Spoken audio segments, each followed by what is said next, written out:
कि नेटफ्लिक्स की ये जो फिल्म है घूसखोर पंडित के नाम को लेकर ब्राह्मण समाज और सोशल मीडिया पर भी भारी नाराजगी है, तो वहीं फिल्म गोदान को लेकर भी सवाल खड़ा हो गया है। इस फिल्म के एक सीन को लेकर मौलाना ब्रिगेड एक्टिव हो गई है।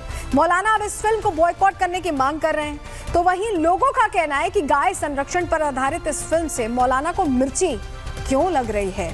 इसको लेकर अब सवाल पूछा जा रहा है, क्योंकि इसमें गोदान आपको याद होगा मुंशी प्रेमचंद्र का उपन्यास, और अब इस पर फिल्म आ रही है और इसको लेकर सवाल पूछे जा रहे हैं। फिल्म गोदान को लेकर मौलाना ब्रिगेड किस कदर भड़की हुई है, पहले आपको वो सुनवा देते हैं जरा। पैगंबर इस्लाम सल्लल्लाहु अलैहि वसल्लम की एक हदीस सुना देता हूँ। हुजूर सल्लल्लाहु तआला अलैहि वसल्लम फरमाते हैं कि गाय के गोश्त में बीमारी है और गाय के दूध में शिफा है। एक मूवी आई है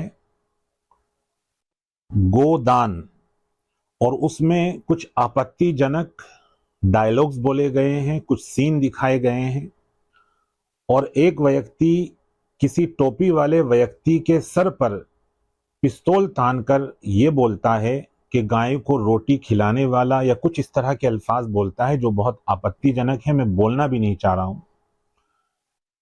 देखिए, हमें याद रखना चाहिए कि अब हमारे मुल्क में एक बोर्ड होता है बॉलीवुड, वो खत्म हो चुका है। देखिए, गाय संरक्षण पर आधारित इस फिल्म को लेकर कैसे मौलाना के सामने बाबा खड़े हो गए, ग्राफिक्स के जरिए आपको वो जानकारी भी दे देते हैं। आपको बताते हैं, फिल्म गोदान को लेकर मौलानाओं के बीच नाराजगी है। एक पुलिसकर्मी के सीन को लेकर मौलाना ब्रिगेड खासी नाराज है, जहां पुलिसकर्मी टोपी वाले पर आपत्तिजनक टिप्पणी करते दिखाई दे रहे हैं। मौलाना कारी इसहाक गोरा ने इस पर कड़ी आपत्ति जताई, कहा कि बॉलीवुड नफरत फैलाने वाला कंटेंट बना रहा है। देवबंद से भी फिल्म के बहिष्कार का फरमान जारी हो गया है। सीएम योगी आदित्यनाथ इस फिल्म के साथ खड़े दिखे। फिल्म गोदान उत्तर प्रदेश में टैक्स फ्री की गई है। योगी के बाद उत्तराखंड में भी गोदान को टैक्स फ्री कर दिया गया है। उड़ीसा में भी फिल्म टैक्स फ्री है, सीएम ने इसकी घोषणा कर दी है। तो देखिए, अब गोदान तो रिलीज हो चुकी है और बाबा के खड़े होते ही मौलाना भी ठंडे पड़ चुके हैं, लेकिन सबसे बड़ा सवाल तो आज ये है कि गाय संरक्षण पर आधारित फिल्म से भी मौलाना नाराज है, तो वहीं एक पूरे वर्ग को ही घूसखोर बता देने से ये बॉलीवुड वाले चूकते क्यों नहीं। घूसखोर पंडित तो आज की बात है, लेकिन ये सिलसिला बहुत पुराना है। 1975 में एक फिल्म आई थी, हम आपको उसका पोस्टर दिखा रहे हैं, पोंगा पंडित। इस फिल्म में रणधीर कपूर अभिनेता थे। मतलब ये कोई आज का खेल नहीं है, बल्कि दशकों से ये प्रोपेगेंडा चलाया जा रहा है। आप देख रहे हैं 1975 की उस फिल्म का पोंगा पंडित से शुरू हुआ और अब घूसखोर पंडित तक आ चुका है। आप समझ रहे हैं, मतलब ये कोई नई बात नहीं है। अब क्रिएटिविटी के नाम पर शुरू हुआ ये खेल कैसे हकीकत में एक प्रोपेगेंडा है, आपको जरा ग्राफिक्स के जरिए समझाते हैं, थोड़ी डिटेल इस पर भी आपको दे देते हैं। देखिए, घूसखोर पंडित सिर्फ नाम नहीं है, सहनशीलता परखने का प्रयोग है।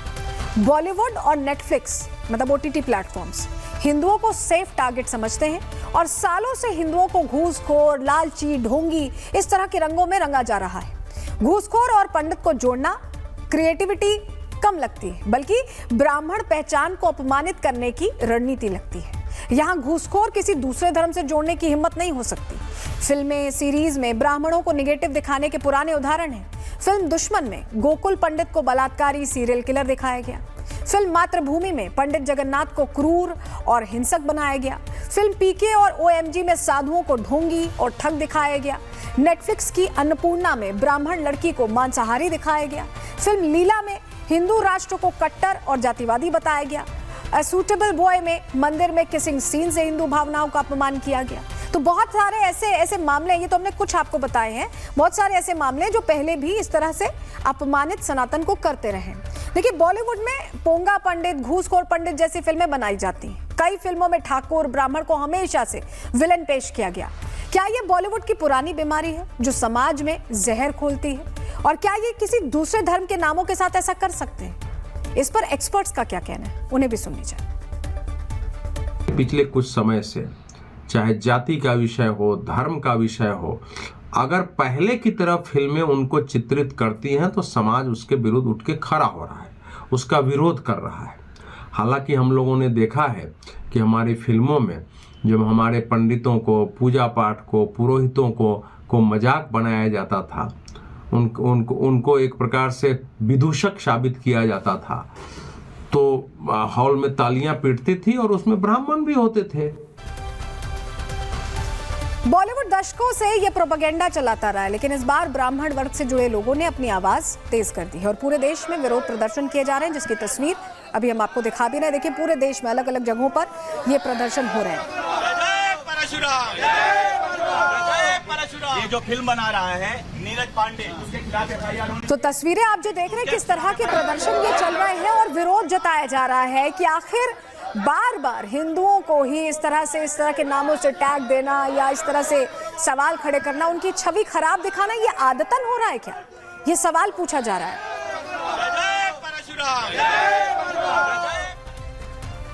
तो विरोध प्रदर्शन की तो तस्वीरें आप देख रहे हैं, विरोध प्रदर्शन तो हो रहे हैं, लेकिन इसमें एक गलती हमारी भी, क्योंकि जब हम दबंग, मिर्जापुर और बुलेट राजा जैसी फिल्में देखते हैं और उन पर ताली बजाते हैं, तो बॉलीवुड को इससे हिम्मत मिलती है। वो घूसखोर पंडित जैसी फिल्में बनाने लग जाते हैं। जब आप चुलबुल पांडे की घूसखोरी पर सीटी बजाते हैं, जब आप गुड्डू पंडित, मुन्ना त्रिपाठी, अखंडानंद त्रिपाठी की गुंडागर्दी पर खुश होते हैं, तो इससे बॉलीवुड को हिम्मत मिलती है कि वो पंडितों को सीधे सीधे घूसखोर बता दें। मतलब जो इंडियन कैरेक्टर्स हैं वो इसी हिसाब से डिफाइन किए जाते हैं। आपको लगता है कि आपको बहुत पसंद आए, आपको अच्छे लगे, आपने तारीफ की, और उस तारीफ का नतीजा ये होता है कि किसी और मजहब के लोगों को ये इस तरह का नहीं दिखाते। जो हिंदू लोग हैं, या चाहे ब्राह्मण हो, राजपूत हो, उन्हें ही बदमाश सिखाया जाता है, उन्हीं से उस तरह का कैरेक्टर प्ले कराया जाता है, क्योंकि हम और आप इस तरह के आदी हो गए। हम इस पे तारीफें करते हैं, यहाँ हमारी भी गलती है। अब देखिए, अब आपको 3 तस्वीरें हम दिखाते हैं और 3 सवाल आपके सामने रखते हैं। अब ये बॉलीवुड की हिपोक्रेसी नहीं है तो क्या है?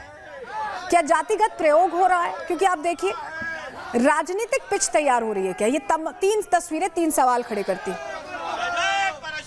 एक तरफ जाति को लेकर प्रयोग हो रहा है, सवाल आसानी से उठा दिया जाता है। दूसरी तरफ प्रदर्शन हो रहे हैं, पूछा जा रहा है कि भाई क्यों सिर्फ हिंदू ही क्यों टारगेट पर, हर बार सॉफ्ट टारगेट क्यों? और अब इस पर राजनीतिक प्रयोग भी चल रहा है, ऐसा लग रहा है।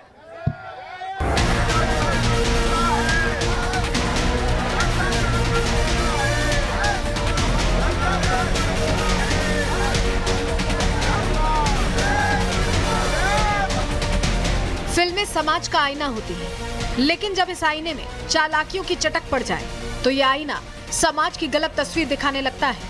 आज बॉलीवुड के इस आईने में भी दरार पड़ चुकी है। वो दरार जो समाज में एक ऐसी दीवार खड़ी कर देना चाहती है जहां हिंदुओं को जातियों के हिसाब से बांटने का मन मुताबिक खेल चल रहा है। दशकों से कैरेक्टर की रंगाई पुताई के खेल में जुटा बॉलीवुड अब इस राह पर आकर खड़ा है जहां वो ब्राह्मण समाज के लोगों को बिना किसी शर्म के घूसखोर बता रहा है।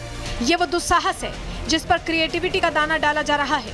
मतलब क्रिएटिविटी के नाम पर किसी की पहचान के साथ बदनामी का पर्चा फाड़ना, किसी एक वर्ग को किसी पहचान के रंग में रंग। लेकिन क्रिएटिविटी के स्वघोषित झंडावाहक कभी ये क्यों नहीं बताते कि आखिर क्रिएटिविटी का ये सारा बोझ हिंदुओं की पहचान तले होकर ही क्यों गुजरता है? आखिर क्यों दशकों से गांव का सबसे बड़ा गुंडा एक हिंदू नाम वाला ही रहा? आखिर क्यों क्षेत्र का सबसे बड़ा सूदखोर सेठ जी की शक्ल में कोई हिंदू नाम वाला ही रहा? आखिर क्यों पोंगा पंडित से शुरू हुई ये हिमाकत अब घूसखोर पंडित तक आ पहुंची है? और आखिर क्यों बॉलीवुड के ये स्क्रिप्ट राइटर्स किसी दूसरे धर्म पर ज्ञान उकेरने से पहले अपनी कलम तोड़कर फेंक देते हैं? क्या बॉलीवुड की क्रिएटिव प्रयोगशाला में सिर्फ हिंदू नामों के साथ ही खिलवाड़ की इजाजत है, या फिर वो कौन लोग हैं जो किसी दूसरे धर्म को लेकर फिल्म बनाने से पहले अपनी सुरक्षा टाइट करने बैठ जाते हैं, लेकिन हिंदू नामों का जिक्र होते ही चाहे कैरेक्टर बदमाश हो, सूदखोर हो, माफिया हो, निर्देशक से लेकर प्रोड्यूसर तक सबका क्रिएटिव दिमाग हर मानक को बाईपास कर जाता है। ऐसे में आज जरूरत है उस मानसिकता पर प्रहार की जो समाज में ऐसे विभाजनकारी बीज बोता रहा है। Bureau report, Republic Bharat.